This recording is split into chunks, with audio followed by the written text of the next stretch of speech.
Ibnu Taimiyah waktu ditanya, kenapa Anda tidak menulis tentang akidah? Kata Ibnu Taimiyah, kalau masalah fikih, selama tidak menyelisih ijma' maka tidak boleh disesatkan. Selama tidak menyelisih apa? Ijma'. Tapi akidah kebanyakan orang menyelisih apa? Ijma'. Kemudian هناك فتاوى كثيرة لهيئة كبار العلماء تخالف إجماع السلف.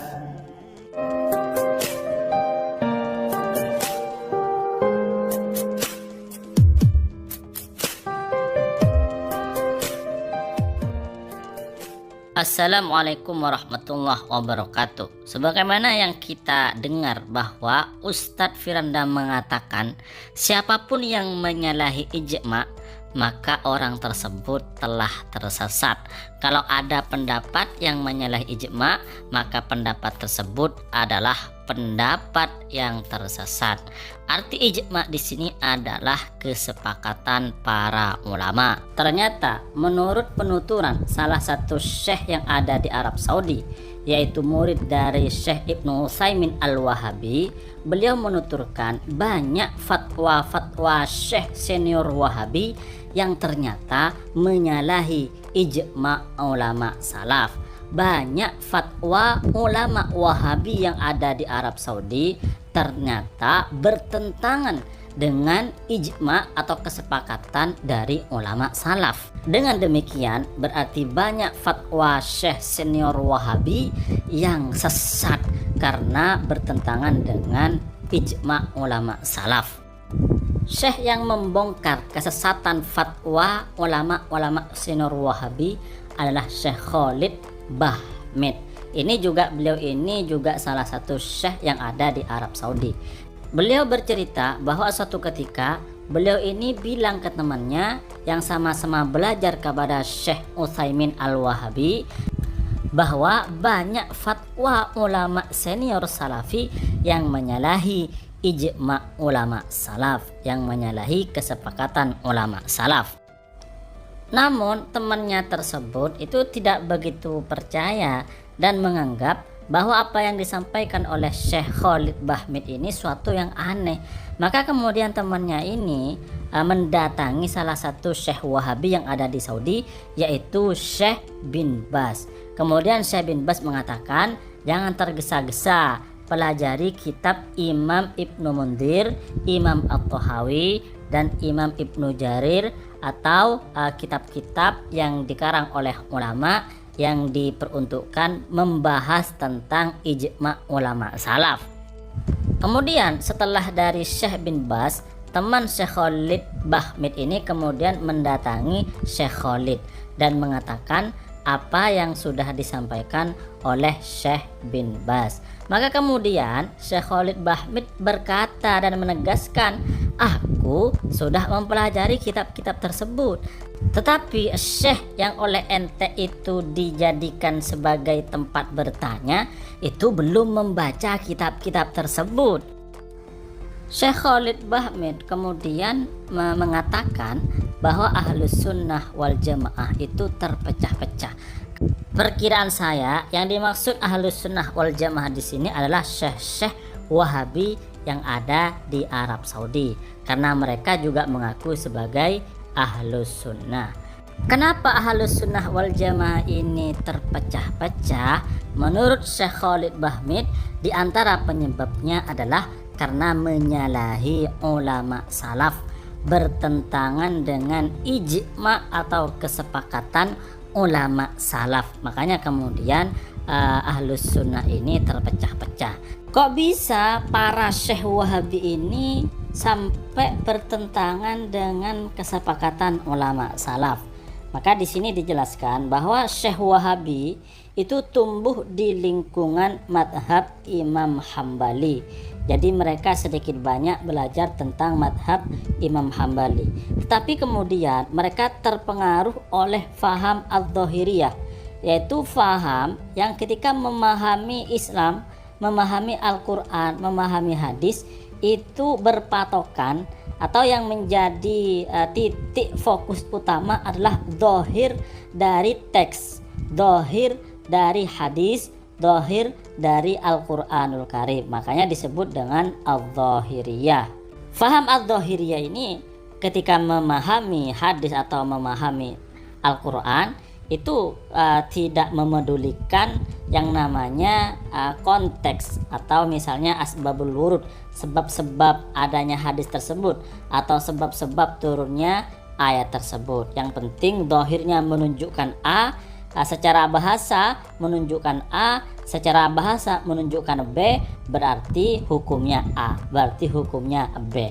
Kemudian para syekh-syekh Wahabi itu ketika berfatwa, mereka berfatwa dengan berlandasan sebatas dohir lafadz, sebatas dohir ayat, sebatas dohir hadis Rasulullah Sallallahu Alaihi Wasallam, sehingga kemudian hasil fatwanya, hukum yang dikeluarkan oleh fatwa syekh-syekh Wahabi itu menyelisihi ijma ulama, menyelisihi kesepakatan para ulama salaf.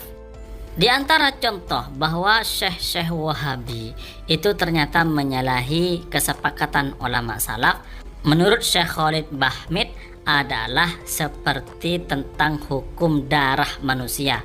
Menurut Syekh Wahabi, menurut fatwa Syekh Wahabi, mereka berpendapat darah manusia tidak najis. Padahal ulama salaf telah ijma, telah sepakat bahwa darah manusia adalah najis. Bahkan Imam Ahmad bin Hambal menegaskan ijma muslimin, kesepakatan seluruh umat Islam bahwa darah umat manusia, darah manusia adalah najis. Tapi ternyata Syekh Wahabi berpendapat tidak najis. Lalu kasus berikutnya adalah misalnya ada orang tidak sholat lalu bertobat, apakah wajib mengqadha sholat? Lalu salah satu syekh Wahabi berfatwa dan berpendapat, kata dia, kalau ikut pendapat yang mengatakan bahwa orang yang meninggalkan sholat adalah kufur, adalah kafir, maka nggak wajib qadha.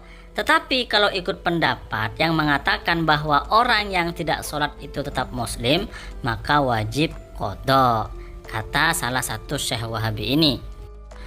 Fatwa Syekh Wahabi tersebut juga bertentangan dengan ijma ulama salaf, karena ulama salaf telah sepakat, telah ijma bahwa orang yang meninggalkan sholat itu wajib qadha, walaupun pendapat yang mengatakan bahwa meninggalkan sholat itu kafir.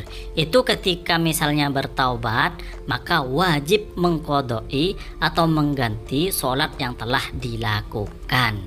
Itu ijma ulama salaf. Dan sebenarnya masih banyak lagi pendapat-pendapat Syekh Wahabi yang bertentangan dengan ijma ulama salaf. Sebenarnya kalau kita mengkaji kitab-kitab, itu kita juga akan menemukan bahwa Syekh Ibnu Taimiyah, panutan utama dari faham salafi Wahabi ini, juga menyalahi banyak ijma ulama.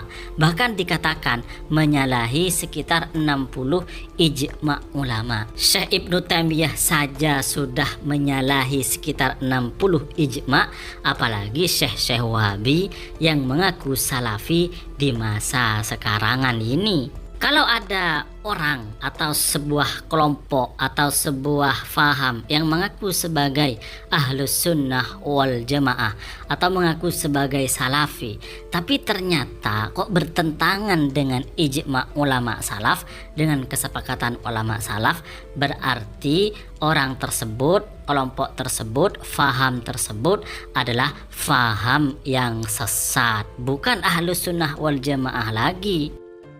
أحد طلبة العلم ممن درسوا معي عند الشيخ بن عثيمين رحمه الله وأيضا درسته زارني في الرياض وقلت له هناك فتاوى كثيرة لهيئة كبار العلماء تخالف إجماع السلف، فاستغرب من الكلام وذهب إلى الشيخ ابن باز رحمه الله تعالى وقال له أحد طلبة العلم يقول كذا وكذا، فقال الشيخ قل له يتثبت يرجع إلى كتاب ابن المنذر والطحاوي وابن جرير، يرجع إلى المعروفين بحكاية الإجماع. فلما جاء لي وقال لي هذا الكلام ابتسمت وقلت أنا رجعت لهذه الكتب، ولكن الشيخ نفسه لم يرجع. طبعا الكلام هذا كبير، لكن أنا أعرف واقع المشايخ. المشايخ رحمهم الله الكبار الذين ماتوا نشأوا على المذهب الحنبلي، ولما تأثروا بالظاهرية صاروا ينظرون مباشرة إلى ظواهر النصوص ويفتون بحسب الظاهر، وقد يفتون فتاوى تخالف الإجماع ولو علموا لم يخالفوا الإجماع، فهم يتصورون أن فتاواهم لا تخالف السلف. هذا الأخ ذهب إلى شيخ آخر وقال له نفس الكلام، طالب علم يقول كذا وكذا، فقال هؤلاء طلبة علم يتعجلون، فقال هل آتي به يا شيخ وتحاوره؟ ذهبنا، وكان ذلك الوقت في شهر رمضان. جئنا قبيل المغرب. قلت للشيخ أهل السنة متفرقون، ومن أسباب تفرقهم مخالفات كثيرة للسلف، هل يجوز لنا أن نخالف الإجماع إذا ثبت؟ قال لا يجوز. قلت سأضرب لك مثلا، هل دم الإنسان طاهر أو نجس؟ مباشرة الشيخ أجاب قال دم الإنسان طاهر. قلت بإجماع السلف نجس. تكلم الشيخ بشيء من الغضب والحدة وقال عمر بن الخطاب رضي الله عنه يصلي وجرحه يثعب دما، يصلي بالنجاسة؟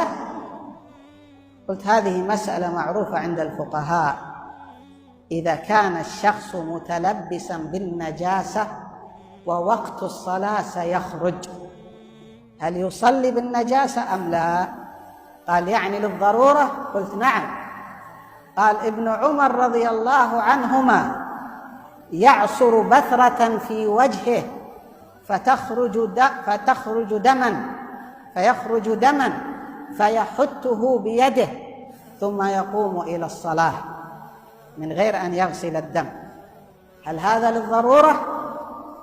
قلت هذه مسألة أخرى معروفة عند الفقهاء، هل قليل النجاسة يعفى عنه؟